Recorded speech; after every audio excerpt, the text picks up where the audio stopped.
Virtually managing your property is very doable. You've been doing it for years. You can still travel to Hong Kong and India and all these places. I didn't realize just the quality of life. All of that is like such a precious part of the experience that I didn't get to have before this. I can tell by your videos, you seem pretty well organized.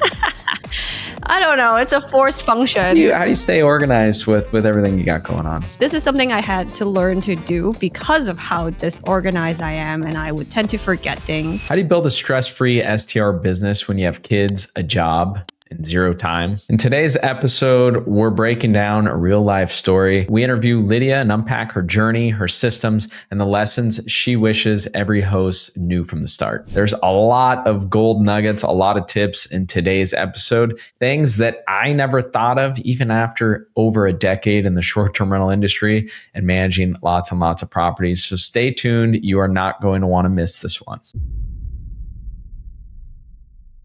Well, welcome back to the Short-Term Rental Riches podcast. I'm excited to sit down virtually with Lydia Patel today.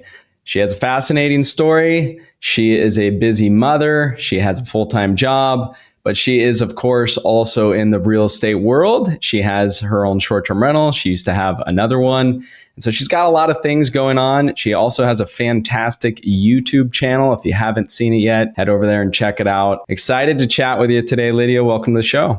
Yeah, thank you for having me, Tim. Good to be here and excited to talk more. Yeah, I'm excited to dive into real world stories. You know, a lot of times on this channel, we talk about just pieces of the full operation with short-term rental, you know, whether it's tools we're using or how we're managing things virtually. But we don't actually sit down that often and just kind of talk about real world stories other than my own. And so I'm excited to have some other ones on the channel and excited to dig into yours. I think the first thing I wanted to ask, so as a content producer, again, with great content on your channel, nice work. I know that's not easy. It takes a lot of time. I wanted to ask you, how do you go about choosing content that you decide to listen to? Because there's so much of it out there. How do you decide if it's credible or not? That is such a great question. I think there is an element of trust that builds over time.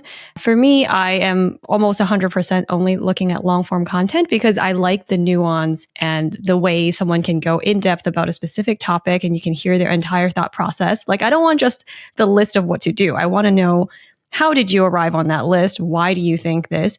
And then I can decide, do I agree with this person or not? I will also say a lot of the content that I end up choosing to watch, it doesn't necessarily mean I fully agree with them and I'll take everything that they're saying. It's just a good starting point. And I think the more you consume from the same creator, you can start to get an idea of, okay, this is their worldview, this is their perspective, and this is why they might think a certain way, and kind of have that backstory. And so I'm not necessarily too picky on the type of content that I'm watching. I'm open to hearing all different ideas. As I was getting into short-term rental, for example, I consumed content from a variety of people. Like, some of them I kind of feel like I don't love the vibe of, and that might just be a personal preference, but they might still have really good content, that really actionable information. So I would encourage anyone who is trying to decide like who to listen to, what content to pick. It's less so about that versus you critically assessing where someone might be coming from and piecing together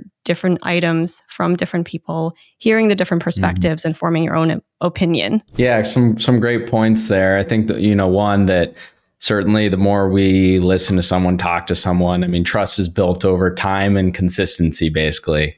Right. The other point there, which I totally agree with, is that, yeah, you don't actually have to really vibe or like the person that you're learning from, you know, and if I think back to like college days and stuff, there was certainly a lot of professors that I had that maybe didn't like, you know, the personality, but I learned a lot in those classrooms. Well, let's talk about your how you got into short-term rentals. So we have been guests on the Airbnb platform throughout our travels for over a decade at the point when we started our actual hosting journey.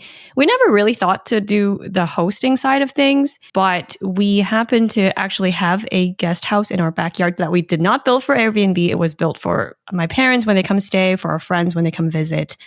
And this was in 2021. It was kind of at a time when we just started our long-term rental and started getting an interest in real estate. And then we finally connected the dots. Like we could also do short-term rentals in addition to long-term rentals, and we already have a space for it. So we started learning a little bit more of how that might work. Obviously, top of mind is the risk associated with that, like having someone in your general backyard space. How would that feel? What are the ways I can protect myself from liability? Some of the logistical stuff, some of the more operational software type stuff. We were just gathering data.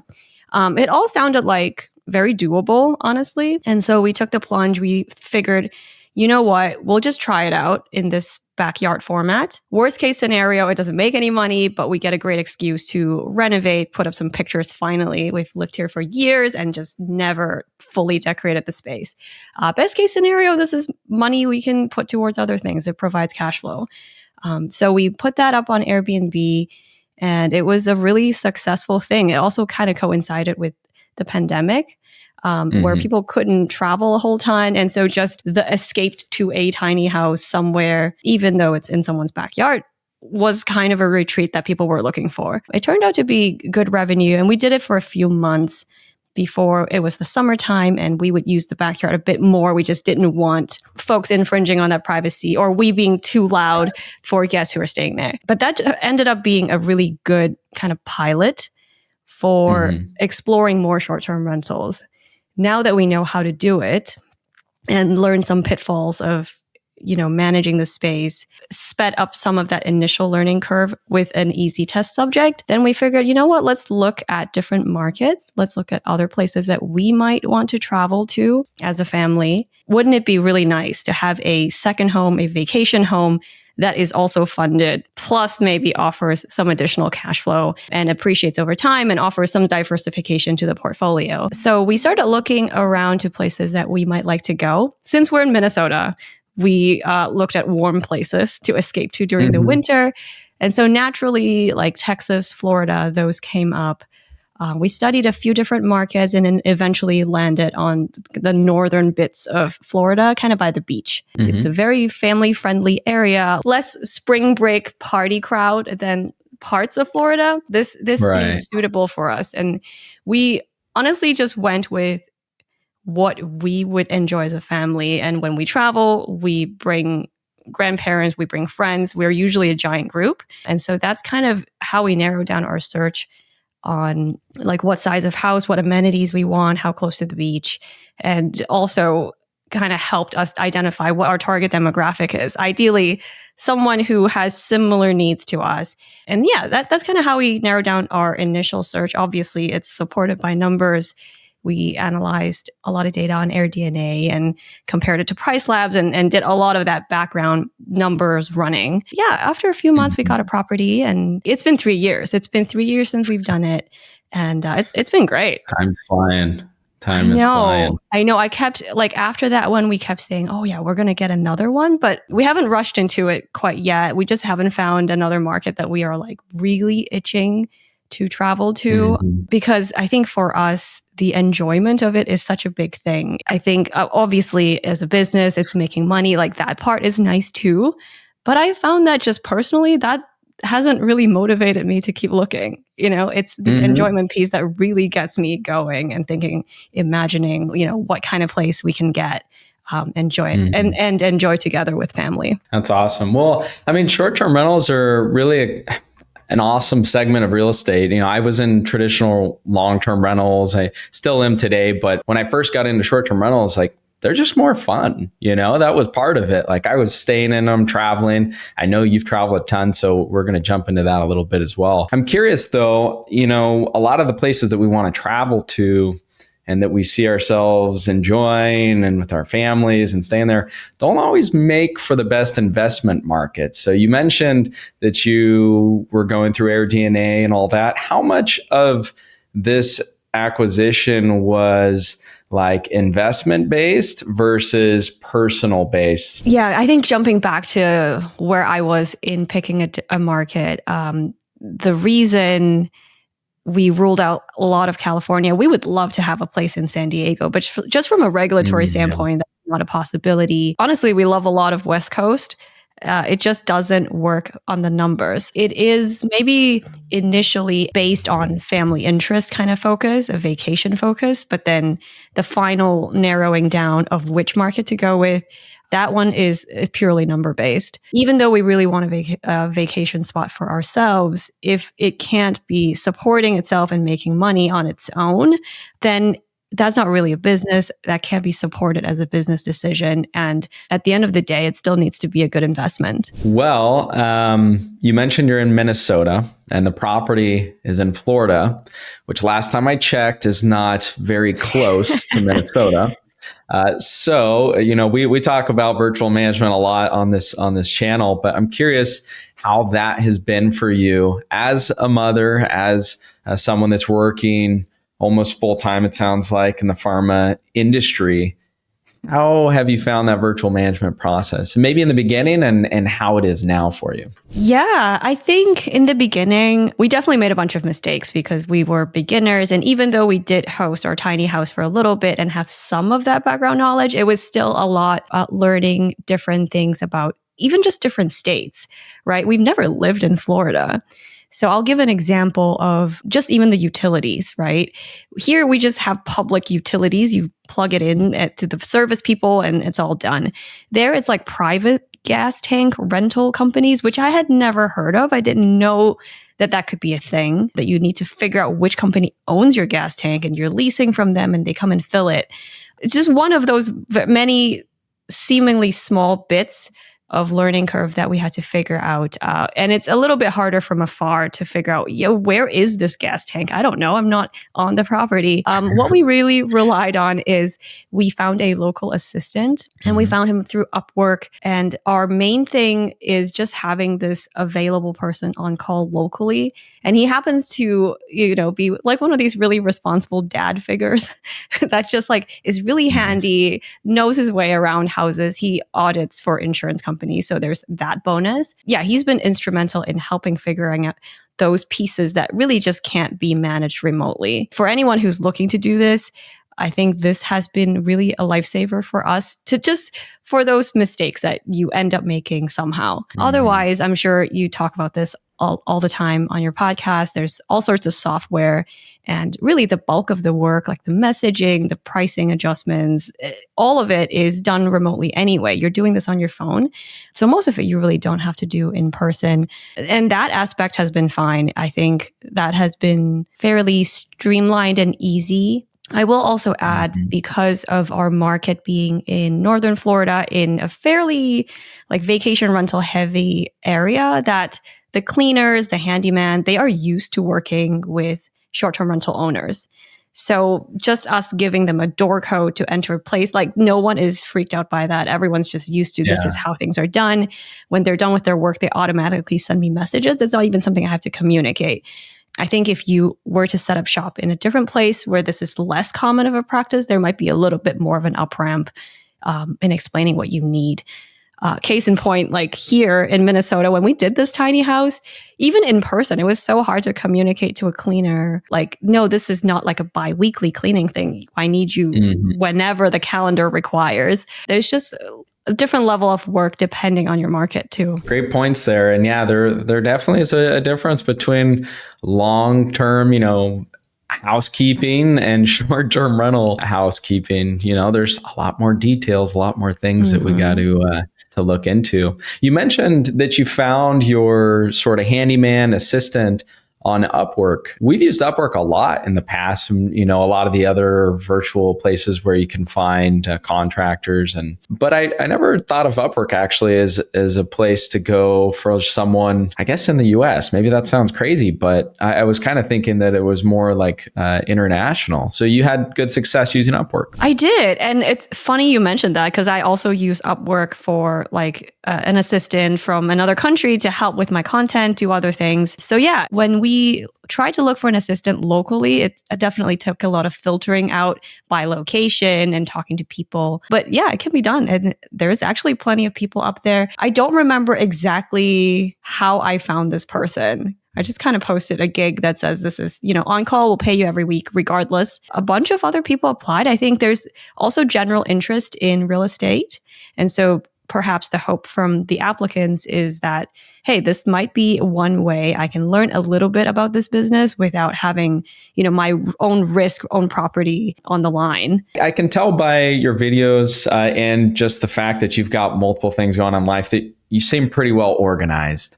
And so, I don't know. It's a forced function here for you mentioned filtering down candidates and stuff, which we definitely need to do. So how do you stay organized with everything you got going on? Yeah, multiple ways. I think by default I'm not actually an organized person. I know I come across organized on my videos, and that's what people tell me. But this is something I had to learn to do because of how disorganized I am, and I would tend to forget things.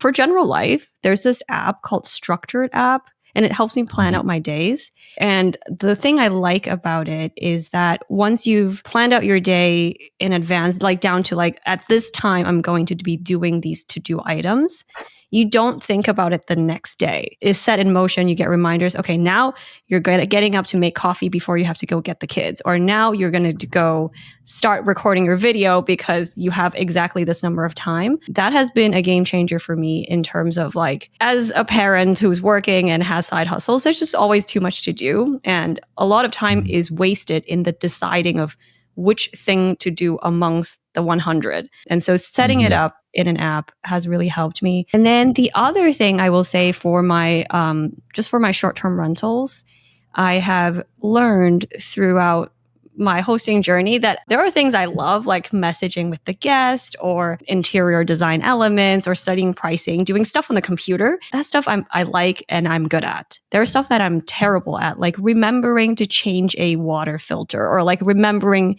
to check in with my cleaners, whether we're due for deep cleaning. Stuff like that is just so incredibly boring. And then I don't think about it and then I miss it. So now I've built a dashboard on ClickUp, and that's what I rely on. I integrate, all the pieces to automatically send me notifications on my calendar so that if I think about it once, it's automated. I will be reminded when I need to be reminded. I get to not think about it for the rest of the time. And that has offloaded so much mental space. And then for content, I use a different project management system with Asana to just plan out my ideas, write the scripts, and figure out the content calendar and the cadence, that sort of thing. What do you use? We use so many things, and my team probably hates me. Like I feel like every week we're like, hey, like look at this cool new tool. We got to use it.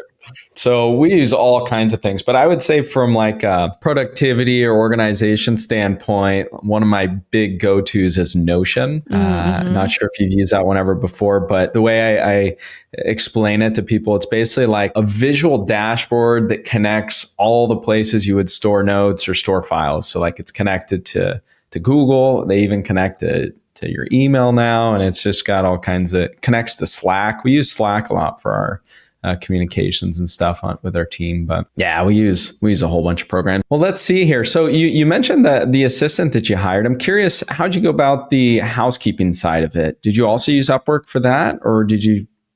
Yeah, for our housekeeper, we actually just got a recommendation from our realtor who also operates short-term rentals herself. And so that was kind of our starting point. We interviewed with them. They seemed, very professional. And I think just having experienced the non-short-term rental professional housekeepers locally, and where you have to explain, like, make sure you're like lint rolling the pillow so that no hair is on it. Some of the smaller things, like compared to meeting with a professional company that has a team, if one person is sick, they will find another person. Even though they were a little bit more expensive, that peace of mind was worth it for us. I know there's also apps like Turno where you can kind of place your bid and connect your calendar and find a cleaner for each time. But we also, in just thinking about requiring our cleaner to help us with the inventory, restocking, having that ongoing communication with the same people has been really helpful. Yeah, that's what we found too. I mean, when you have a good housekeeper, it just makes the whole thing so much easier. And there's lots of great housekeepers out there. And a lot of them are willing to do these extra sort of tasks. You mentioned helping you keep inventory. Of course, we want to compensate for that. Well, what would you say, let's see, so this was quite a few years ago when you started. Is there any like big change in the way that you've managed it versus when you started versus now? Yeah, I think the biggest change is just being a lot more systematic. In the beginning, everything was new. Like every time I solved a new problem, I kind of treated it as an isolated problem. But then as time went on, I realized these things just kind of recur in a different flavor. So if there is a method where I am documenting how I solve this problem for my future self, or finding a way to prevent this problem from happening in the first place, over time, the operations just get a lot smoother. And that's not like a mindset I had going in. So now I just kind of built everything into my dashboard. Some of the beginning things that I felt like were, it doesn't matter, like inventory, who cares about that? Like someone will tell me if it's low. Thinking back, I wish I kind of started with roughly what inventory we have, like roughly, I don't know, which remotes would use which batteries, just to have a general idea. Like honestly, nowadays, if a cleaner tells me, hey, this battery remote isn't working, I can immediately know, oh yeah, we do have this in the pantry. Just can you please go swap it out? That is so much easier than like asking someone to like check it and then go buy it. Like it just simplifies the process a lot. That's just one example of the many things that I've decided, is worth spending that initial time to make more systematic and have sort of a standard operating procedure around that. Mm-hmm. Yeah. And as a beginner, good I point. think I just probably thought, that's boring. It's all going to be customizable things that won't repeat again. And that's absolutely not true, even with just one property. Yeah, great points. I mean, we see the same thing. We've built a lot of systems, and you mentioned the batteries, and yeah, batteries can be tricky. What I heard on another Jasper Rivers podcast, actually, a long time ago, he mentioned that's get paid for your pad for anyone out there that hasn't tuned into a Jasper. We've had him on the show as well, so I highly recommend his content. But he had what they called an ammo box. So it was basically like, a box or, something that you kind of hide up in a cabinet that has all those batteries, and it has all those like little things that you might need at some point. And then you just sort of replenish the ammo box every once in a while. And then that saves you from a guest calling you because they can't turn the TV on, or, the door lock doesn't open because the battery's died, or whatever it happens to be. Yeah, such important pieces that you probably don't think about in the beginning. Yeah, and if you think about it, like how many guests do you have in a year, right? Let's say you get your first short-term rental and you have maybe 4 guests a month or something like that. That takes a long time to kind of work its way through all of the potential things that could happen for you to be able to know how to handle them. So having, following content like yours and tuning into what's out there to have kind of a game plan going in can make the whole process a lot easier. Tell me about your travels. Do you travel with your whole family all the time? Yeah, we've always, even before kids, we would try to take a big trip, 4 weeks a year, to experience different cultures and just be uncomfortable. Basically, that's the whole point. Mm-hmm. There's a special feeling of getting to a place where you don't know the language, you don't know the customs, and you're trying to watch people and adapt. We come back always just so re-energized. And so that's something that we valued from day one, and something that we hope to share with our kids, because I think having that adaptability is such an important skill, and you can't really teach it without just putting them into that situation. And so, yeah, we've taken our kids to Hong Kong a bunch of times now. It's a long flight from here. And now they are actually and we've also done India for 3 weeks. And that was also an incredible trip with them. And also just kind of all over the US. Now they're just really used to the whole getting on the plane routine. They know exactly what they're supposed to do. They find their seats, they're hanging out, they get their tablets, they're eating at the right times. Now it's like so much smoother. And I feel like coming back from India, me and my husband, we were talking like, man, it's finally paying off, all this effort of bringing these people places. Yeah, it's fun to share a different world with them, expose them to different cultures, try different foods, hear different languages. And I think sometimes using India as an example, like the concept of time is different. What is normal there is different. I found it very family friendly. People are just approaching us and chatting with us, and the kids are fully free to be themselves and loud in public. Like no one bats an eye. And that's a very different experience to maybe another country in East Asia where, you can't be loud in public places. But that would also be a fun thing to be exposed to like be on a train, be like, oh, wow, this is a completely full train that is quiet. How do you exist in this world? Like, what are the unspoken rules? I don't know. That aspect is really fun. And also, obviously, the food. Yeah. Food is, you can't get that stuff here. So you got to go get on a plane and get the good stuff. 100%. I love traveling for all the reasons that you mentioned there. I mean, you're in a different world, different language, different smells, different, environment all around. I think it's really good for just learning in general. And the nice thing is that traveling's easier than it's ever been. I remember way back in the days, like showing up somewhere, a different country maybe, and with like a printed out MapQuest guide and not knowing how to get there, and no cell phones. And so it's a lot easier these days. It's great to see that you're out there traveling. You've got a whole family, the full job, and the short-term rental running at the same time. And I know there's a lot of people out there that think that that is not possible if they acquire property and they set it up.